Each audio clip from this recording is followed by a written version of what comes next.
After the end of World War II, the world was split into two, East and West. This marked the beginning of the era called the Cold War.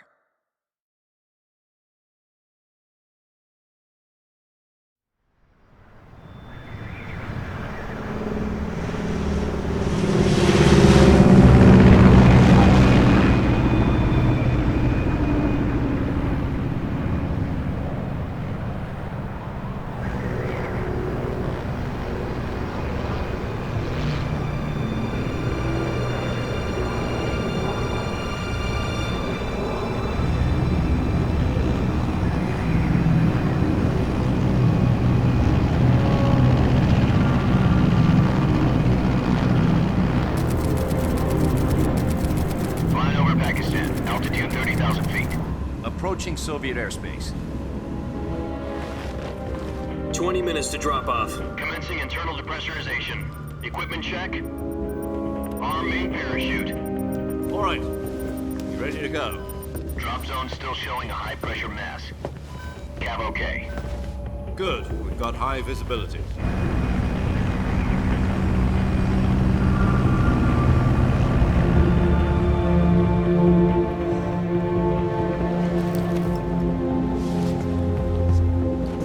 Put out that cigar. Connecting oxygen hose to interior connector. Put on your mask.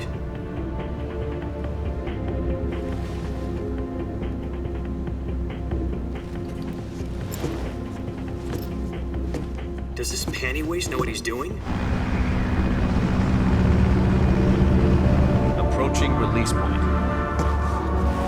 10 minutes to drop off. Hey, are you deaf? He said put out the cigar and put on your mask.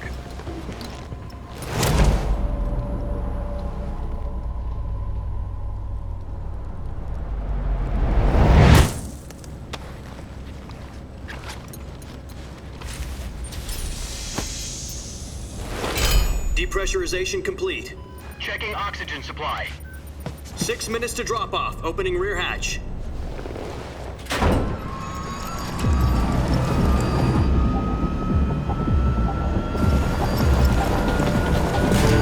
Sunrise.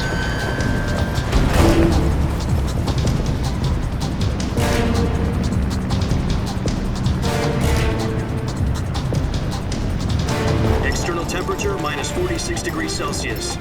2 minutes to drop off. Stand up.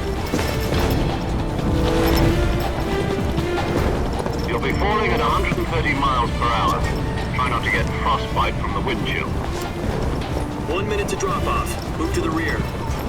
Activate the air bottle. This is one for the history books. The world's first halo jump. 10 seconds to drop off. Stand by. Status okay. All green.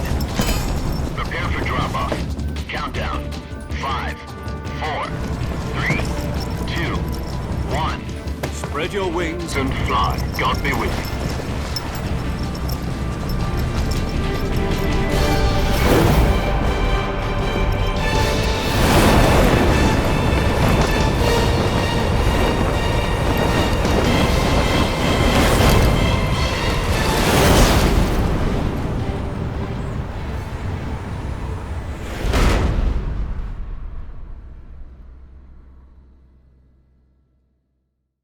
Jack, I've got some important news.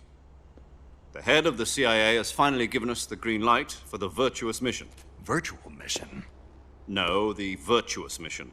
The future of our Fox unit depends on it. If it succeeds, we'll be officially organized into a unit. Virtuous mission? Sounds like some kind of initiation ritual. You know, don't get cocky. This isn't a training op. Right. So what exactly is this wonderful mission? Well, about 2 years ago, a certain Soviet scientist requested asylum in the West through one of our moles. His name is Nikolai Stepanovich Sokolov. He's head of the OKB 754 Design Bureau, one of the Soviets' top-secret weapon research facilities, and the East's foremost expert on weapons development. Sokolov? Isn't he that famous rocket scientist? The very same. On April the 12th, 1961, the Soviets achieved the first manned spaceflight in history. The Earth was blue, but there was no God. Well spoken. The rocket that carried Yuri Gagarin into orbit was the A-1, known as the Vostok rocket. Sokolov is said to be the man most responsible for the multi-engine cluster used in that rocket. After Gagarin's flight, Sokolov left rocket development to become the head of the newly established Design Bureau. From a lowly technician to head of a design bureau, that's quite a success story, so why'd he want to defect? It seems he'd become afraid of his own creations. Afraid? Call it a crisis of conscience. And for that, he left his country and his family behind and went over the fence? Not exactly. One of his conditions was that his family was also to be taken safely to the west. We used a mole to get the family out first and succeeded in sneaking Sokolov over the Berlin Wall shortly afterwards. I was the one who conducted the operation. The security on the eastern side was still full of holes back then. Then what? We got Sokolov over in one piece, but the whole ordeal had left him exhausted, and we checked him into a hospital in West Berlin. It took him 2 weeks and more than 600 miles to get from the research facility in the Soviet Union to Berlin. He was in no condition to say anything coherent. And it was only a week later that we had something much bigger on our hands. The Cuban Missile Crisis. October the 16th, 1962, President Kennedy received word that the Soviets were in the process of deploying intermediate-range ballistic missiles in Cuba. The President demanded that the Soviets dismantle and remove the missiles. At the same time, he announced a naval blockade to prevent further missile shipments from reaching Cuba. But the Soviets didn't back down, instead placing their armed forces on secondary alert.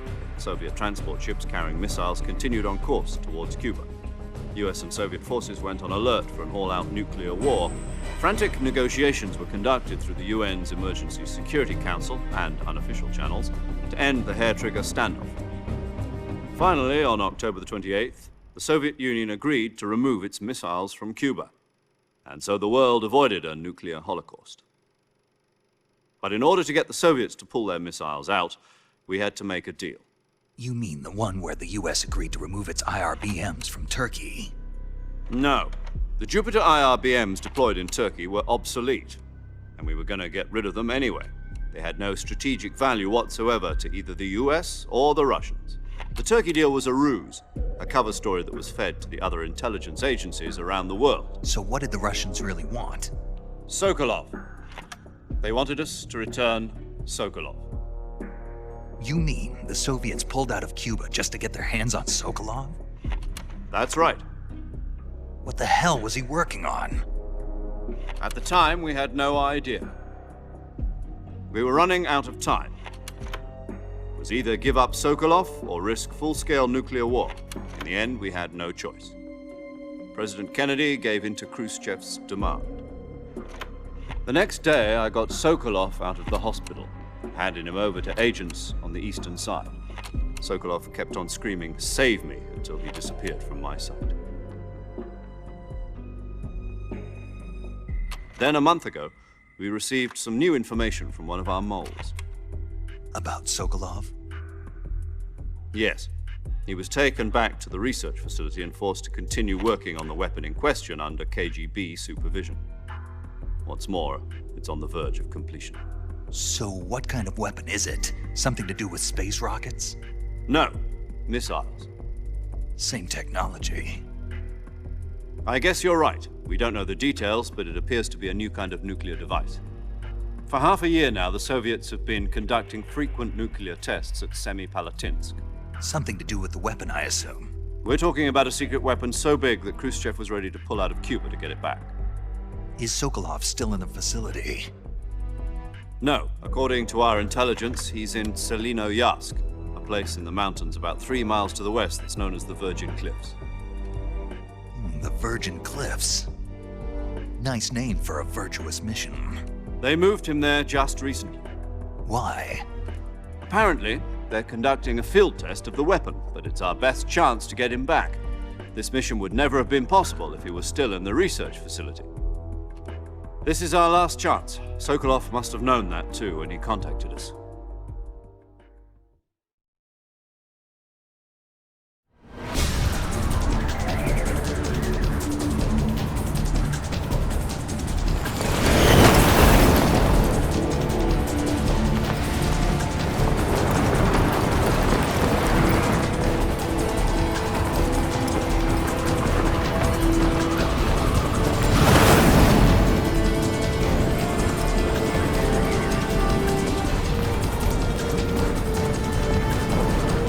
up, Jack. Your mission is to infiltrate Selino-Yarsk in the Soviet mountains, ensure the safety of Sokolov, and bring him back to the west.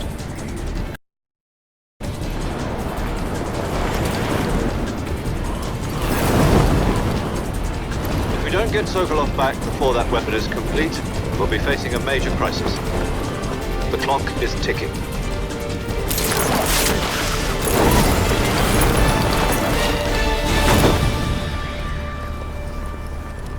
Once we've confirmed the rescue of Sokolov, stand by at the recovery point. A recovery balloon will be dropped at that point. Helium will be pumped into the balloon to inflate it. The process takes about 20 minutes.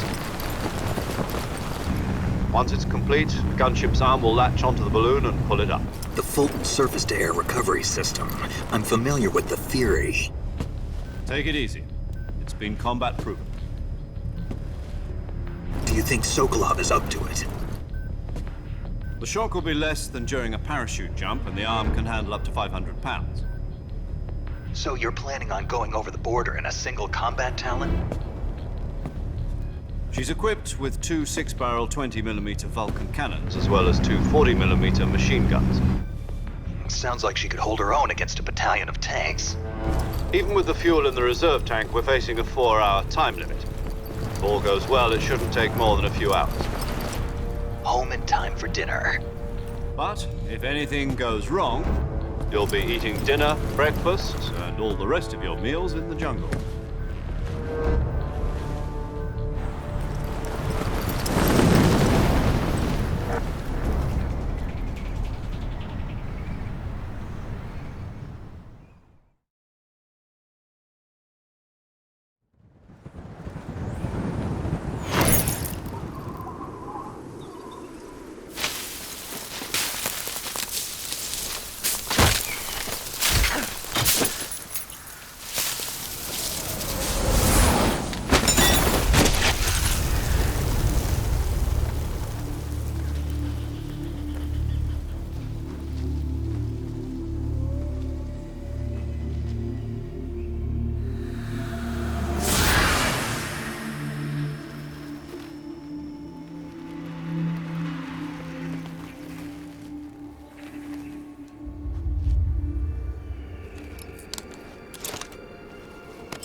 Do you copy?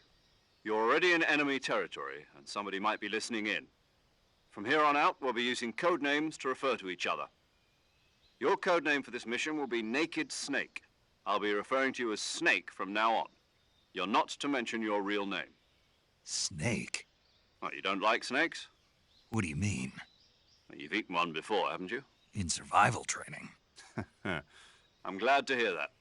I don't know if I'd ever order one in a restaurant, but... Be careful, you might not have a choice. What about you, Major? What should I call you? Let's see. I'll be Tom. Call me Major Tom. This will be a sneaking mission.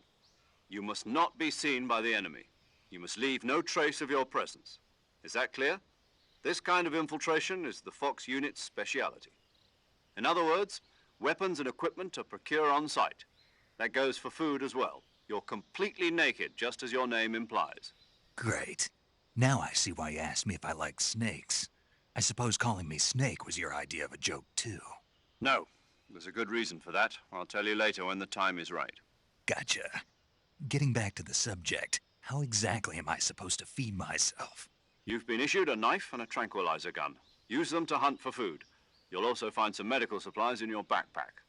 Yeah, about the backpack. I lost it in a tree on the way down. I see. Well, you'd better go back and get it then. You know where it is? No problem. I can see it from here. It's stuck on a branch. To climb a tree, stand in front of a tree. I'll be my friend if you. Okay.